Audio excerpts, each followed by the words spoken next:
Candidate पे आरोप लगता है कि वो 302 के मुलजिम हैं और बाहर से आए हुए हैं यहाँ पर और बाहरी कैंडिडेट हैं। ऐसे में उनको हम क्यों मदद दें? दूसरी चीज ये है, वो खाली एक बिरादरी, अपनी कुर्मी बिरादरी पकड़ के चल रहे हैं और बाकी उपेक्षित कर दिए, यादवों को भी किनारा कर लिए हैं। वो क्या लगे समाज का अंतिम पायदान में खड़ा व्यक्ति को लगे कि ये जो गांव लहरिया है मेरी आवाज उठा रहा है। बिल्कुल थी, उसके नेता को बुला करके अमित शाह जी ने मामला सेट कर दिया। जौनपुर का तो सेट हो गया, नजर अब प्रतापगढ़ में है। तो कहीं प्रतापगढ़ में सफाई डरे हुए तो नहीं है कि मामला अगर यहाँ सेट हो गया। नमस्कार, आप देख रहे हैं गांव लहरिया न्यूज, मैं हूं आशीष कुमार। आज गांव लहरिया न्यूज के कार्यालय में समाजवादी पार्टी के दिग्गज नेता विजय यादव हमारे साथ में हैं। हम उनसे लोकसभा चुनाव को लेकर के क्या माहौल है और क्या सियासी गुड़ागड़ित है ये समझने का प्रयास करेंगे और कितना दम है समाजवादी पार्टी के प्रत्याशी शिवपाल सिंह पटेल में, हम इनसे जानने की भी कोशिश करेंगे। तो आपका बहुत बहुत धन्यवाद आशीष जी, और आपके चैनल को भी, गांव लहरिया चैनल का भी आभार कि आपने हमें यहाँ आमंत्रित किया। इसके लिए आपका व्यक्तिगत रूप से आभार। जी बिल्कुल, हमारा प्रयास ही रहता है कि ये चैनल चूंकि लोकल है और इस समाज के आप भी एक प्रभावशाली नेता हैं, नेतृत्व करते हैं और ये समय तो नेताओं का ही है, जनता सुनना चाहती है अपने अपने नेताओं को। तो हमने सोचा कि समाजवादी पार्टी का भी कुछ पक्ष और विचार जाना जाए, इसलिए हमने आपको आमंत्रित किया। तो समाजवादी पार्टी की तो लहर चल रही है, ऐसा कहते हैं सब। आप मानते हैं? और गांव लहरिया चैनल, गांव लहरिया ही नाम ही अपने आप में गांव लहरिया है, गांव की लहर है।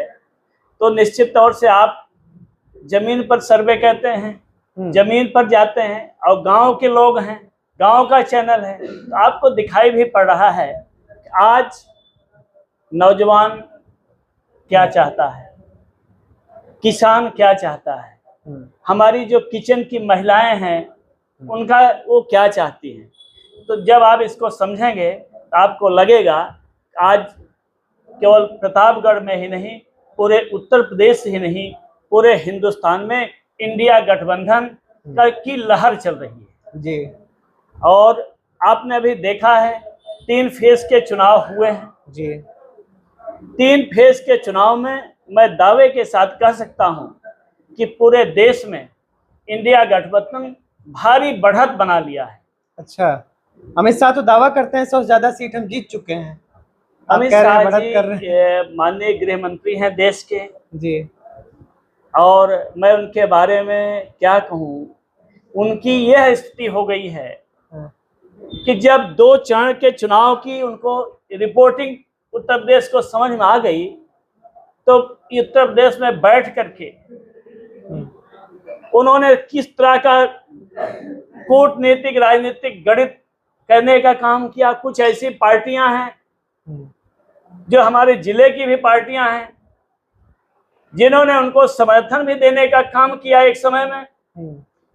तब तक उनको राजा भैया की बात कर रहे हैं, मैं किसी का नाम नहीं लेना चाहता। तब तक तो जिले की पार्टी वही तो है। आप बिल्कुल समझ सकते हैं जी। निश्चित तौर से 2 विधानसभा में उनका प्रभाव है। हाँ। और उन्होंने राज्यसभा के चुनाव में इस अपेक्षा के साथ समर्थन दिया कि कहीं न कहीं हमें सीट मिलेगी। लेकिन माननीय गृह मंत्री जी तब तक कोई उनको टाइम नहीं देते और एक समय आता है कि जब 2-2 चरण के चुनाव हो जाते हैं तो उनको बुला के मिलने के लिए भी समय दिया जाता है, बात की जाती है। इतना ही नहीं, जानकारी तो आप ही लोगों से जानकारी मिल रही है कि 2 चरण के बाद माननीय गृह मंत्री जी लखनऊ आकर रात रुकते हैं और रुकने के बाद एक पार्टी के राष्ट्रीय अध्यक्ष से बातचीत होती है। उसके बाद आपने देखा है कई सीटों पर जो टिकट थे उसको भी, उसमें भी बदलाव आया है। बसपा को कुल मिला के भाजपा वालों ने मैनेज कर लिया, आप ये कहना चाह रहे हैं? अब मैं बसपा, ये आप पड़ोसी सीट शायद जौनपुर की बात कर रहे हैं जहां पर अभी धनंजय सिंह की टिकट। अब जो भी है आप समझदार हैं और इसलिए निश्चित तौर से मैं इतना ही कहना चाहूंगा, आज उत्तर प्रदेश का नौजवान बड़ी अपेक्षा के साथ 2014 में यहाँ का किसान, नौजवान, मजदूर, छात्र, वकील, व्यापारी बहुत अपेक्षा थी कि अच्छे दिन आएंगे। और उस अच्छे दिन में शानदार तरीके से 2014 में भारतीय जनता पार्टी की के सरकार का स्वागत किया, बनवाने का काम किया। 2019 में भी उसको आशा थी कि कुछ होगा, लेकिन देश के प्रधानमंत्री जी ने वादा किया कि हम नौजवानों को 2 करोड़ नौकरी हर साल देंगे। 20 करोड़ नौकरी होती है, 20 करोड़ नौकरी होती है, 20 लाख नौकरी नहीं मिली है, आपको भी जानकारी। इतना ही नहीं, 20 लाख से ज्यादा छटनी होने का काम हुआ है। यह नौजवान की स्थिति है। स्वरोजगार की बात करते हैं मोदी जी, हम इस पे ना जाके, चूंकि हमारा चैनल लोकल है, अपने प्रतापगढ़ में चले जाते हैं। नहीं तो प्रतापगढ़ में अभी जैसा आपने बताया कि प्रतापगढ़ की एक पार्टी थी, उसके नेता को बुला करके अमित शाह जी ने मामला सेट कर दिया। जौनपुर का तो सेट हो गया, नजर अब प्रतापगढ़ में है। तो कहीं प्रतापगढ़ में सफाई डरे हुए तो नहीं है कि मामला अगर यहाँ सेट हो गया? नहीं, बिल्कुल समाजवादी पार्टी कतई नहीं डरी है। आज भी प्रतापगढ़ लोकसभा सीट में 5 में 3 विधायक गठबंधन के हैं और तीनों ऐतिहासिक वोट से जीतने का काम किए हैं। हमारा इंडिया गठबंधन और इंडिया गठबंधन के प्रत्याशी माननीय एसपी सिंह पटेल जी बहुत मजबूत स्थिति में हैं।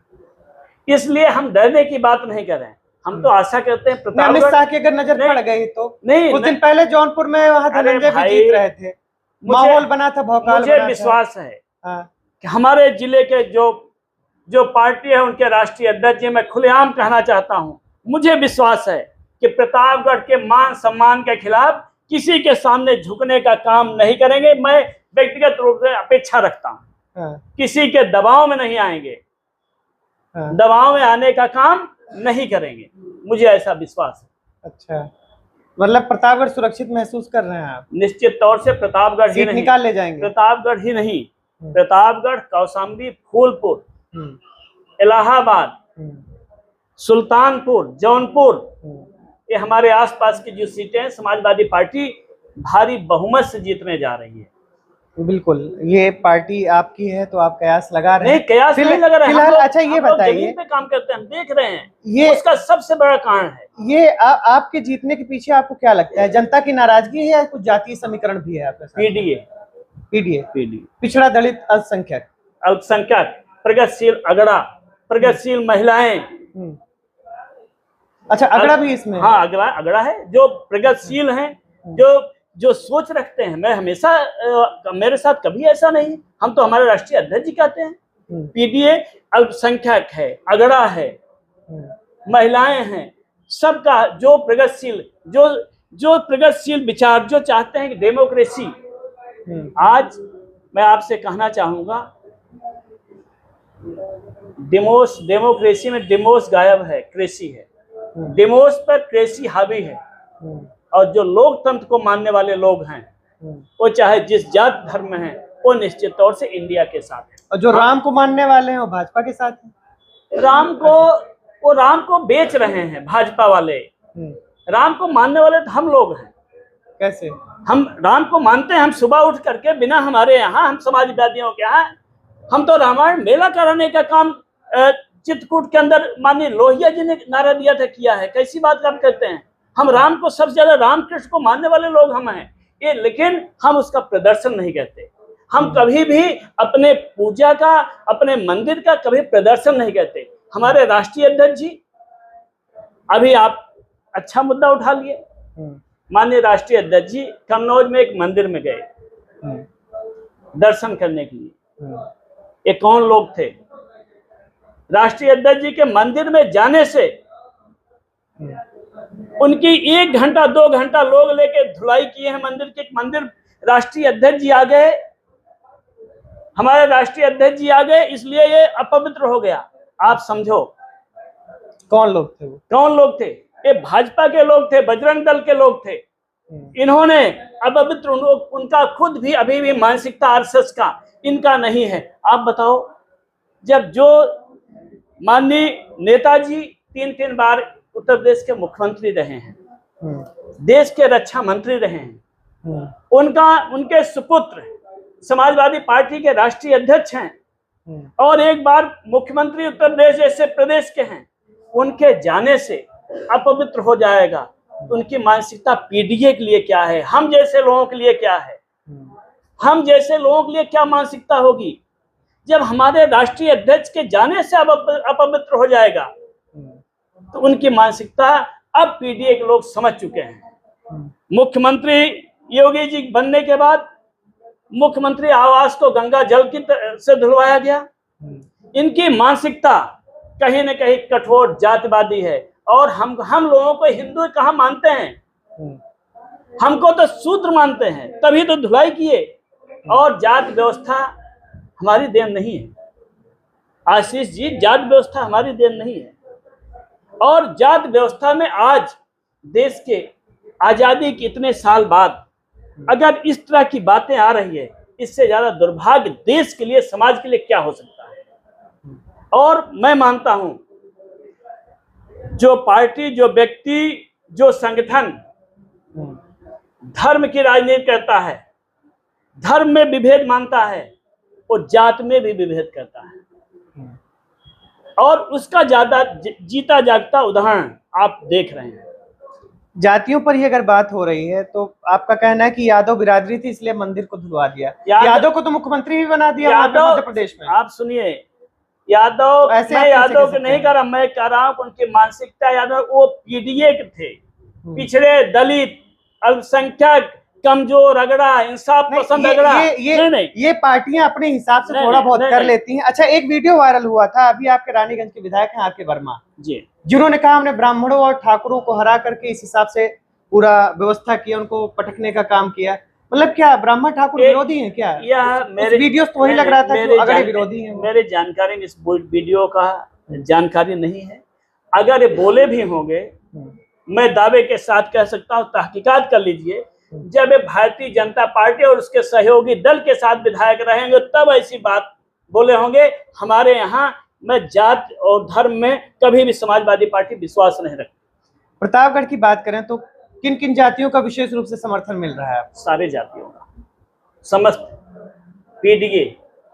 पीडीए का समर्थन मिल रहा है। भाजपा का भी कैंडिडेट तो ओबीसी है। सुनिए, पीडीए का समर्थन, सवाल जात का नहीं है, सवाल जात का नहीं है।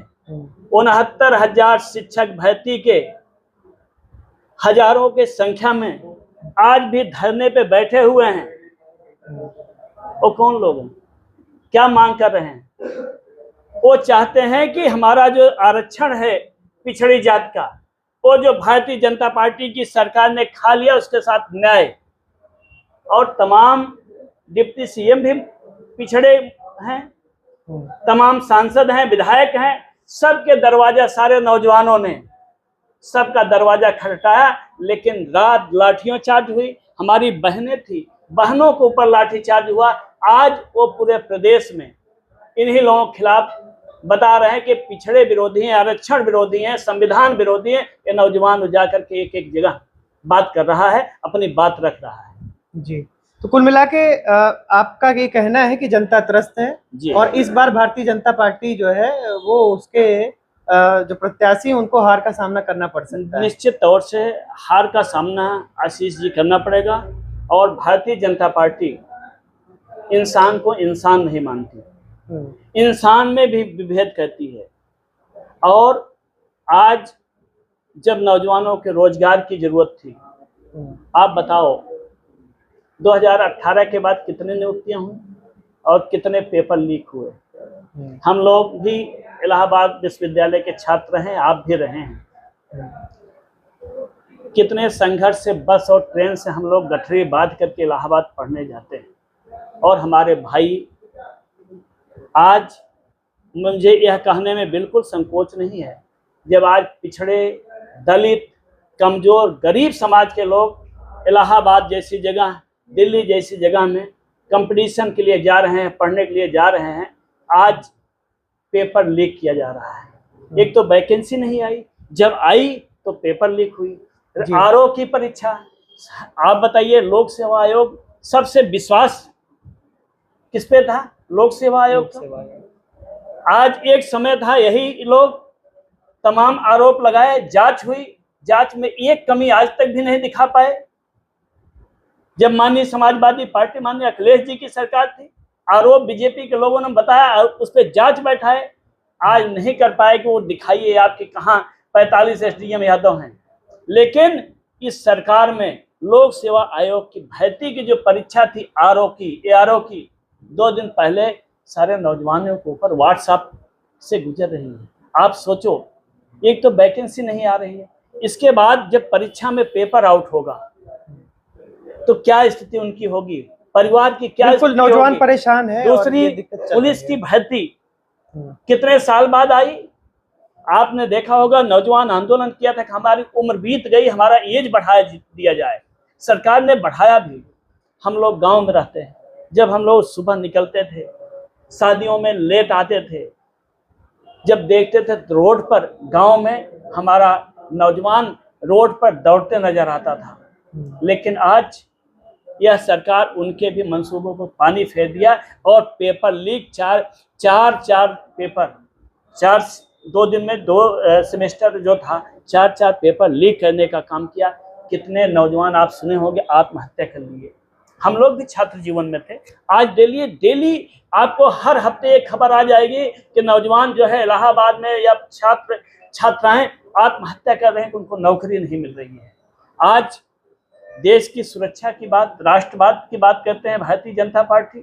सबसे ज्यादा सुरक्षा की बात आप बताइए, आर्मी में कौन सी भर्ती हो रही 4 साल के लिए? अग्निवीर 4 साल की। हम विधायक होंगे, 5 साल के विधायक होंगे और हमें जीवन भर पेंशन मिलेगी। सांसद होंगे, 5 साल के होंगे, राज्यसभा जाएंगे 6 साल के लिए होंगे, एमएलसी बनेंगे 6 साल के लिए होंगे। जो देश सेवा जो बॉर्डर पे वो किसान परिवार का है, गरीब परिवार का है, जब वह जाता है उसको 4 साल की नौकरी अग्निवीर कर दी गई। आप बताइए नौजवान कहाँ है एजेंडे में आपके? दूसरा, नमक का भाव आप जानते हैं? आप तो जानते हैं। किचन की क्या स्थिति है, दाल की क्या स्थिति है?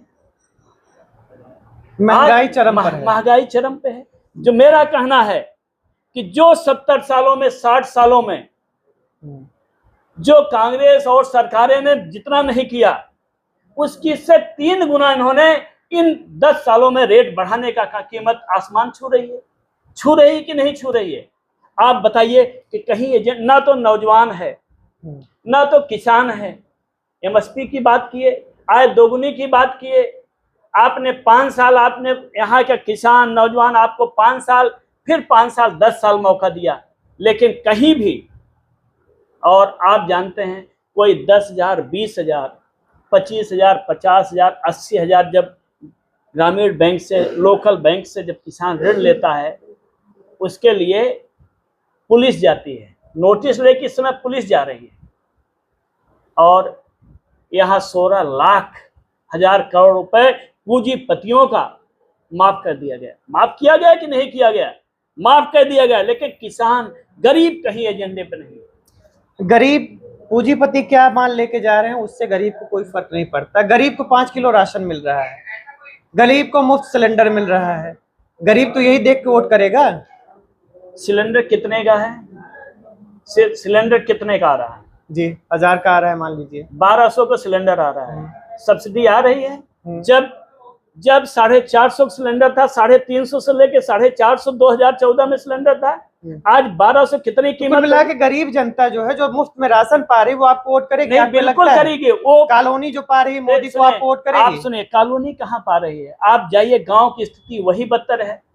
इनकी योजना जो है, कॉलोनी तो आज से नहीं, बहुत पहले से इंदिरा आवास मिलता था। ऐसा तो है नहीं कि इन्होंने कोई नई योजना ला दिया। और दूसरा, राशन हमेशा मिलता था, इन्होंने 5 किलो राशन कर दिया फ्री में। जब चुनाव आता है तो उसको बढ़ा देते हैं। चुनाव आता है तो उसको टाइम टेबल और बढ़ जाता है, विधानसभा या लोकसभा। लेकिन आप बताइए, क्या 5 किलो राशन से तय होगा? गरीब अब समझने लगा कि उसके बच्चों की पढ़ाई है। शिक्षा कितनी महंगी हो गई है। किताबें बेसिक में जो प्राइमरी हैं, प्राइमरी में किताबें लास्ट तक नहीं बट पाई थी। साल भर पूरा हो गया लेकिन किताबें नहीं बट पाई। और प्राइवेट स्कूल मनमानी, फीसें कितनी महंगी कर दी हैं, किताबें कितनी महंगी कर दी है। सबसे ज़्यादा गार्जियन जब ये अप्रैल का महीना आता है तो जब बच्चों का एडमिशन कराता है उसको आंसू आ जाते हैं। हम लोग गांव में रहते हैं, हम लोग भी बच्चों का एडमिशन, हमारे लोग बच्चे हैं, हम लोग तमाम देखते हैं किताबें 9-9 हज़ार की, 10-10 हज़ार की LKG की किताबें आ रही हैं। फीस का कोई अंदाजा नहीं है, शिक्षा पे आपका कोई बजट नहीं है, शिक्षा पे कोई योजना नहीं है आपकी, ना नौकरी पे है। 5 किलो राशन से देश चलेगा? 5 किलो राशन, वो भी सबसे घटिया राशन मिलता है। गेहूं चावल आप देख लो, और उससे ज्यादा साड़ की क्या स्थिति है। आप जाइए कहीं भी बैरिकेडिंग लगी है, रात भर महिलाएं, जब आप क्षेत्र में निकलते हैं तो रखवाली रात भर करते हैं। आशीष बाबू, जब हम लोग चलते हैं रात रात निमंत्रण क्षेत्र में निकलते हैं, देखते हैं तकलीफ होती, गाड़ी रोक करके पूछते हैं कि क्या करें, किसी तरह बचाना है। किसानों की यह दुर्दशा है, इसके जिम्मेदार कौन है? आप बताओ। गौशाला बनी हमारे क्षेत्र में, एक उमरडीहा में गौशाला है। आप जाके एक दिन उसका भाई लाइव कवरेज दिखा दीजिए। इस गर्मी में उनको पानी नहीं है, भूसा नहीं है, वो मरने के लिए अवसक्त है कि देखकर दर्द होता है। हम लोग तो जिस खानदान, जो कहा गया है हम लोग कृष्ण के खानदान के, हमारी परंपरा, हम लोग तो गाय को सबसे ज्यादा पूजने वाले लोग हैं। लेकिन तकलीफ तब होती है जब हमारी गाय माता गौशाला में मरते हुए दिखाई पड़ती है, रोड पे मरते हुए दिखाई पड़ती है। यह स्थिति है। और दूसरी चीज, आज हम बड़े सम्मान के साथ हम भारतीय जनता पार्टी के माननीय प्रधानमंत्री जी, गृह मंत्री जी से हम जानना चाहेंगे कि आज 10 साल का कार्यकाल है, 10 साल हो गया। अब 10 साल आप जो है अपनी बताइए कि 10 साल में आपने क्या किया। कहीं भी प्रधानमंत्री जो हम लोग भाषण देख रहे हैं, कहीं भी उनको महंगाई पे एक शब्द नहीं बोलते, रोजगार पे एक शब्द भी नहीं बोलते। उनको आज भी भैंस 2 रहेगी तो एक इधर चली जाएगी, दे देंगे। आप बताओ, प्रधानमंत्री जैसा व्यक्ति जो 10 साल प्रधानमंत्री रहा है, उनको अपने 10 साल में उन्होंने क्या किया उस पर बोलना चाहिए। लेकिन कहीं भी, क्योंकि झूठ हैं, ये झूठ बोलते हैं, ये इनकी पार्टी भारतीय जुमला पार्टी केवल जुमला है, इसलिए इनके पास कुछ नहीं, सिर्फ और सिर्फ जुमलेबाजी पूरी है। ये लगभग पिछले चुनाव में भी हुआ था, 2019 के। अभी आप बात कर रहे हैं PDA का, तब गठबंधन था बहुजन समाजवादी पार्टी और समाजवादी पार्टी का, बहुजन समाज पार्टी और समाजवादी पार्टी का गठबंधन था। बावजूद इसके प्रतापगढ़ में करारी हार मिली थी। भाजपा वालों के हौसले बुलंद हैं, जब ये दोनों एक हो गए थे तब हमारा कुछ नहीं बिगाड़ पाए। ऐसे में अब समाजवादी पार्टी कहाँ जाएगी? आशीष जी, पिछला जो गठबंधन था समाजवादी पार्टी और बहुजन समाजवादी पार्टी का गठबंधन था। इस बार प्रतापगढ़ नहीं, पूरे प्रदेश, देश के आम जनता का गठबंधन है, PDA का गठबंधन है। और यह PDA का गठबंधन मजबूर कर दे रहा है कि प्रधानमंत्री भी अपनी गरिमा गिरा करके अनाप शनाप, अभी 3 चरण हुआ है, देखिए फिर एक कल से स्टार्ट हो जाएगा। EVM सही काम कर रहा है कि नहीं? EVM सही नहीं करेगा तो हम लोग कोशिश करके उसको सही करवाने का काम करेंगे। अच्छा। हम लोग एक एक बूथों पे मजबूती के साथ यहां से लेकर के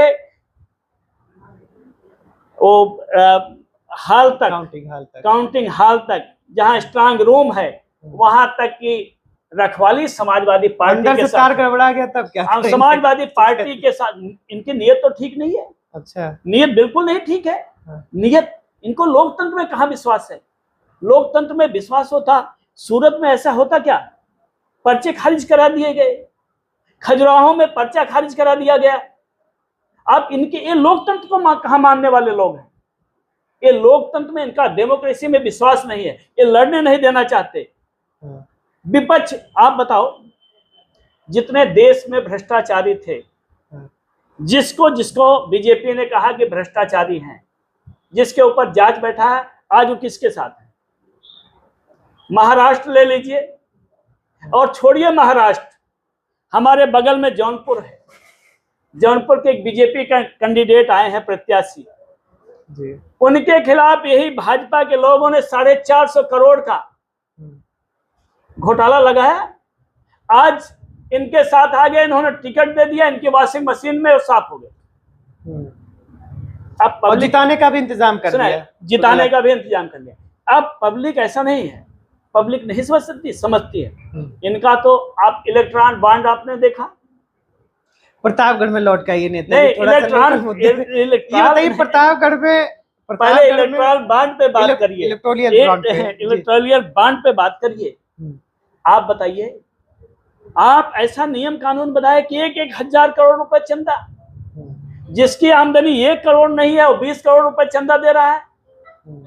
आप बताओ, आज जनता इनके जो भ्रष्टाचार को भी समझ चुकी है, और लोकतंत्र में जब इनके खिलाफ आवाज उठाते हैं, आज बताइए हेमंत सोरेन को जेल भेज दिया गया, केजरीवाल को जेल भेज दिया गया, और कर्नाटक से लेकर महाराष्ट्र तक जितने भ्रष्टाचारी जो इनके साथ आए गए उनको डिप्टी सीएम बना दिया गया। इसलिए भारत की, हिंदुस्तान की जनता और पीडीए ये समझ चुके हैं कि कितने झूठे हैं।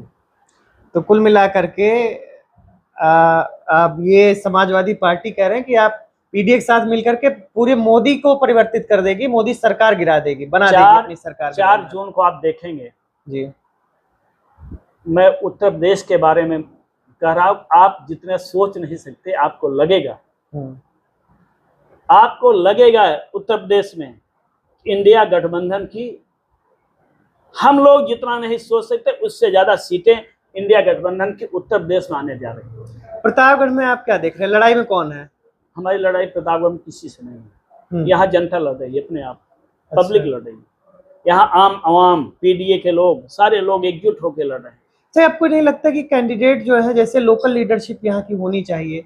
अभी पट्टी में आप हैं, विधायक बाहर से आ जाता है, इंपोर्ट करा दिया जाता है, सांसद भी बाहर के ले आके दे देते हैं। अभी मत कहिए मोदी बाहर से आके काशी में, क्यों नहीं कहेंगे? ये बताइए लोकल लीडरशिप, लोकल, क्योंकि ये लोकल चैनल है और मैं लोकल, आप लोकल हैं, मैं इस बताइए। पार्टी का नेतृत्व जो फैसला कहता है, हम लोग कार्यकर्ता हैं पार्टी के, पार्टी के नेतृत्व का फैसला हम लोग मानते हैं, उस पर फॉलो कहते हैं। आज सवाल बाहरी का नहीं है, आज सवाल है कि आज लोकतंत्र बचेगा कि नहीं बचेगा, बाबा साहब अम्बेडकर का संविधान बचेगा कि नहीं बचेगा, हमारे बच्चे पढ़ पाएंगे कि नहीं पढ़ पाएंगे, हमारा नौजवान आत्महत्या करने से बचेगा कि नहीं बचेगा, नौकरी मिलेगी कि नहीं मिलेगी। अच्छा, ये खाली मोदी विरोध ही एक वजह है कि अपना कुछ का एजेंडा भी है कि हम जीतेंगे तो हम ये करेंगे? बिल्कुल, कुछ अपने वायदे भी हैं। बिल्कुल। प्रतापगढ़ को लेकर के क्या वायदा है आपका? हमारी सरकार जब बनेगी उस दिन 1 लाख रुपए 1 साल में सभी हर परिवार की महिलाओं को 1 लाख रुपए देने का काम करेंगे। उसी दिन शपथ के बाद किसानों का कर्जा माफ होगा, पूंजीपतियों का कर्जा इंडिया गठबंधन में नहीं माफ होगा, गरीब किसानों का कर्जा माफ होगा। और जो बोरी यूरिया डीएपी खाद की बोरी में जो चोरी किए हैं, 50 की बोरी आती थी, जो 40 कर दिए हैं, उसमें सब्सिडी और बढ़ाएंगे और 50 की बोरी होगी। किसानों को आप जानते हैं, समाजवादी पार्टी की सरकार में, हमारे नेता माननीय अखिलेश जी की सरकार में, समाजवादी पार्टी जो कहती है वो कहती है। आपने देखा, बिना किसी जात धर्म भेदभाव किए लैपटॉप सभी नौजवानों को मिला कि नहीं मिला, बेरोजगारों को बेरोजगारी भत्ता मिली कि नहीं मिली, लड़कियों को साइकिल मिली कि नहीं मिली, एम्बुलेंस सेवा माननीय हमारी समाजवादी पार्टी की सरकार में। अभी चले जाइए पीएससी सीएससी पट्टी में चले जाइए, जो माननीय अखिलेश जी की सरकार में दी हुई, आज खटारा वहीं किनारे सब पड़ी हैं। इनके पास मेंटेन करने के लिए, इनको टायर लगाने के लिए, उसको मेंटेन करने के लिए डीजल के लिए पैसा नहीं है। और आप देखते थे ये 100 नंबर जो हमारे पुलिस के साथी लेके चल रहे हैं, आप बताओ कितनी नई गाड़ियां आई। यशो जो होता था थाने का इंचार्ज, वो पुरानी वाली जीप लेके चलता था, बोलोरो, हर बोलोरो देने का काम, गाड़ियां, ताकि जब कोई घटना दुर्घटना गांव में क्षेत्र में हो, तत्काल यशो पुलिस तत्काल मौके पर पहुंचे। बावजूद इसके जनता ने नकार दिया और चुनाव हार गए। जनता इसलिए नकार दिया कि हम अपनी बात जनता को नहीं समझा पाए। इन्होंने झूठ का, तो ये कैंडिडेट जो आपके हैं, झूठ का पुलिंदा इन्होंने शमशान कब्रिस्तान की बात किया, हमने विकास की बात की। विकास की बात पे इन्होंने अपना जो प्रोपोगंडा फैला करके, लेकिन अब जनता समझ चुकी है। जनता समझ चुकी है और आपको भरोसा है इस बार सरकार बनेगी? सरकार बनेगी।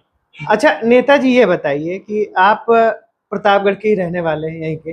एमएलसी का चुनाव भी आप लड़े थे और एमएलसी के चुनाव लड़ने के साथ आप जिला पंचायत सदस्य भी हैं अभी। जी। तो हम प्रदेश की राजनीति और देश की राजनीति में जाके जरा प्रतापगढ़ की राजनीति में आते हैं कि आपके कैंडिडेट पे आरोप लगता है कि वो 302 के मुलजिम हैं और बाहर से आए हुए हैं यहाँ पर और बाहरी कैंडिडेट हैं। ऐसे में उनको हम क्यों मदद दें? दूसरी चीज ये है, वो खाली एक बिरादरी, अपनी कुर्मी बिरादरी पकड़ के चल रहे हैं और बाकी उपेक्षित कर दिए, यादवों को भी किनारा कर लिए हैं वो। देखिए आशीष जी, पहले हम आपको बताएं कि जो हमारे कैंडिडेट हैं, आपने जो आरोप लगाया है, नहीं मैंने नहीं लगाया है, जनता में जो चर्चा है, आपने सुना भी होगा ये कई सारी सुना नहीं। आप देखिए, आप प्रबुद्ध वर्ग हैं जी। अभी नामांकन हुआ है, जितनी धाराएं हैं नामांकन में आप देख लीजिए, कहीं भी 302 पे सजा आपत्ति वगैरह नहीं है। जो भी मतलब तो ये अफवाह फैलाया जा रहा है। अफवाह जानबूझ करके ये बता रहे हैं कि सामने कौन है, ये प्रोपोगंडा पार्टी है, प्रोपोगंडा फैला रहे हैं। आप तो देखिए, दूसरी चीज, जहां तक आप बाहरी की बात कर रहे हैं, दो बात हम कहना चाहते हैं। यही के जिले के लोग 18 साल उनको एमएलसी बनाया है और निर्दलीय बनाया। 18 साल, 12 साल तक हमारे प्रत्याशी एसपी सिंह पटेल साहब थे और 6 साल उनकी पत्नी। और दूसरी बात, आप बाहर की बात कर रहे हैं, प्रतापगढ़ में उनका मकान है, चिलबला में उनके नाम से मकान है, पूरा परिवार यहाँ रहता है, तो आप कैसे बाहरी कर सकते हैं? यह गलत, ये बिल्कुल मैं सहमत नहीं हूँ। मकान बनवा लिया होगा, प्रतापगढ़ मूल के तो है नहीं। बिल्कुल। अच्छा ये बताइए, बहुत सारी स्थिति होती है, लोग जब प्रतापगढ़ के आ गए, घर बना लिए, तो प्रतापगढ़ के हुए, प्रतापगढ़ में 18 साल राजनीतिक जीवन रहा है और अभी भी कुछ पत्थर टूट गए। इनके जमाने के मैं आपको बताऊं, अभी सड़कें बनी है, खड़ंजा बना है, काम हुआ, लेकिन वो मतलब दिखा नहीं, चर्चा में नहीं। चर्चा इसलिए कि अब मीडिया में नहीं आया। और यहाँ की कुछ स्थिति है कि कुछ लोग ऐसे भी हैं कि आप किसी का काम रहेगा तो पत्थर अपना लगवा लेते थे। ऐसा भी हाँ, ऐसा भी रहा है, बहुत सारे रहा है। अच्छा। जिला पंचायत में मैं जिला पंचायत का सदस्य हूँ, मेरी भी सड़कों पर अभी आप देखोगे तो जो मेरी सड़क, मेरी नाली है, किसी और का भी पत्थर उसमें लग गया है। अब इससे बताओ आपका पत्थर किसी और का, मतलब भाई पत्थर में काम हम जिला पंचायत का, जिला पंचायत का प्रस्ताव, मैं उस क्षेत्र का जिला पंचायत का प्रतिनिधि हूँ, इसके बावजूद भी पत्थर किसी और का लगा है, तो क्या करेंगे? यहाँ की स्थिति, पत्थर में सारा काम अपना हो जाता है। ये अभी आपके बगल में सब्जी मंडी है, सब्जी मंडी माननीय अखिलेश यादव जी की देन है पट्टी में। पत्थर आगे कुछ काम नहीं हुआ, पत्थर किसी और का लग गया, देख लीजिए। और अभी काम भी तो कुछ नहीं हुआ। पत्थर का कुछ लोगों को शौक है, कुछ लोग पत्थर का शौक है, ये तो आपको बताएं तो अच्छा हो। अभी मैं जो शुरू में जिला पंचायत हुआ पहली बार, तो मेरे ऊपर 3-4 मुकदमे पत्थर तोड़ने के लग गए। पत्थर तोड़ने के। अच्छा।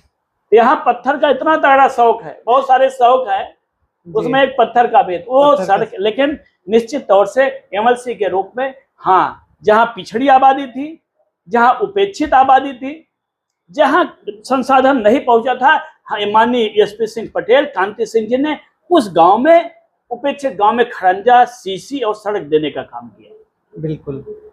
तो गांव लहरिया न्यूज चैनल चूंकि गांव का चैनल है, आप जानते हैं, क्षेत्रीय, और हम कोशिश ये रहती है कि निष्पक्ष तरीके से चीजों को पहुंचाया जाए ग्राउंड लेवल पर। आप देखे भी होंगे इसको, तो चैनल के माध्यम से आप क्या कहना चाहते हैं? कुछ अपील हो तो आप कर सकते हैं। मैं सबसे पहले आपके गांव लहरिया चैनल और आपको बहुत बहुत बधाई देना चाहता हूं, और इस रूप में भी आप हमारे पट्टी जैसे क्षेत्र में आपने गांव लहरिया चैनल स्थापित करके पूरा आपका हर नौजवान गांव सब सुन रहा है। लेकिन आपसे एक और गुजारिश मैं करना चाहता हूं कि आप अंतिम व्यक्ति तक अभी आपका चैनल नहीं पहुंचा है। मेरी शुभकामना भी है लेकिन आपसे निवेदन भी है कि ऐसा लगे, समाज का अंतिम पायदान में खड़ा व्यक्ति को लगे कि ये जो गांव लहरिया है मेरी आवाज उठा रहा है। बिल्कुल ये बिल्कुल अभी कहीं ना कहीं ये आप कुछ हद तक अभी इसमें कामयाब ground हो तक रहे हैं, नहीं जा लेकिन पा रहे हैं, सुनिए, ये स्वीकारते हैं आपकी इसको। अपनी सीमाएं हैं, उस सीमाओं को 80% आबादी, पट्टी की 80% आबादी अभी गांव में बहुत जी। गांव में रहती है, वहां तक आप नहीं पहुंच पाए हैं। यह आप कोशिश करिए और ये तभी पहुंच पाएगा जब समाज के अंतिम पायदान पे व्यक्ति के साथ हो रहे अन्याय के खिलाफ आप आवाज बनेंगे। बिल्कुल जब तक आप आवाज समाज के अंतिम पायदान पे व्यक्ति की आवाज नहीं उठाएंगे, और वो सच्चाई इस समाज का, आप समाज के दर्पण हैं, समाज के प्रतिबिंब हैं, इसलिए मैं आपसे अपेक्षा करूंगा। और इस माध्यम से मैं पूरे पट्टी विधानसभा के और पूरे प्रतापगढ़ लोकसभा क्षेत्र के साथियों से, आम जनमानस से ये अपील करना चाहूंगा कि लोकतंत्र और संविधान को बचाने के लिए, नौजवानों को रोजगार देने के लिए, आत्महत्या से बचाने के लिए, महंगाई से निजात पाने के लिए आने वाली 25 तारीख को समाजवादी पार्टी के प्रत्याशी माननीय एसपी सिंह पटेल के साइकिल निशान पर अपील है। आप भी प्रचार कर लिए, वो भी मुफ्त में। अपील है कि आप मुफ्त का निश्चित प्रचार तौर से जब साइकिल यहाँ से जीतेगी, यहाँ समाज के अंतिम व्यक्ति की आवाज देश के लोकसभा में उठेगी, ये मेरा विश्वास है। इसलिए बिल्कुल, ये तो नेताजी हैं, पार्टी की अपील कर रहे हैं, लेकिन चूंकि अब भाई मीडिया मिल गया है तो मीडिया का सदुपयोग कर लिया। आप पढ़े लिखे बुद्धिमान और नेताओं की ये होती है। लेकिन 25 मई को आप सभी मतदान जरूर करिए। आपके जो भी प्रत्याशी हैं जिनका आप समर्थन करते हैं उनको वोट दीजिए, पार्टी कोई भी हो, लेकिन घर से निकलिए, अपनी पसंद की सरकार चुनिए और वोट देने जरूर जाइए। तो फिलहाल आपकी अपील, बहुत आभार, बहुत बहुत धन्यवाद। आपने बुलाया, इसके लिए आपका बहुत बहुत आभार। मेरी शुभकामना है। पूरा आप गांव लहरिया चैनल को मैं अपने समर्थकों से, गांव वासियों से, समाज में पिछड़े दलित पीढ़ियों के साथियों से भी अपील करूंगा, ज्यादा से ज्यादा लहरिया के चैनल को आप देखें और उसपे अगर कहीं कोई शिकायत भी है तो उस पर बिल्कुल कमेंट करें और बताएं हमें, उस पर करें। निश्चित तौर से सही लोकतंत्र में आवाज आनी चाहिए। बिल्कुल बिल्कुल। इसलिए बहुत बहुत धन्यवाद आशीष जी। धन्यवाद। और एक विशेष बात मैं आपको बता दूं कि आपने कहा कि निचले तबके तक, आबादी तक जानी चाहिए, तो बिल्कुल हमारे रिसोर्सेज थोड़े कम है, लेकिन हमारा प्रयास रहेगा कि हम गांव की अंतिम आबादी तक जाएं। और आपके माध्यम से भी मैं ये कहना चाहूंगा कि अगर कहीं कोई समस्या, अखबार या कोई ऐसी चीज है जो हमसे छूट रही है तो हमारे नंबर पे, जो कि ये पूरा वायरल है, और गांव लहरिया अगर गूगल पे आप डालेंगे तो पहले नंबर पे आता है, आप हमें मैसेज कीजिए, हमें जुड़िए, हम आप तक जरूर पहुंचने का प्रयास करेंगे। आप देख रहे हैं गांव लहरिया न्यूज पर। इस वक्त हमारे साथ में प्रतापगढ़ जनपद के समाजवादी पार्टी के नेता विजय यादव जी हमारे साथ मौजूद थे, जो कि इस समय MLC का चुनाव भी लड़ चुके हैं और समाजवादी पार्टी के प्रत्याशी शिवपाल सिंह पटेल के समर्थन में लगातार क्षेत्र में प्रचार कर रहे हैं। गांव लहरिया पर बने रहिए। आपका बहुत बहुत धन्यवाद।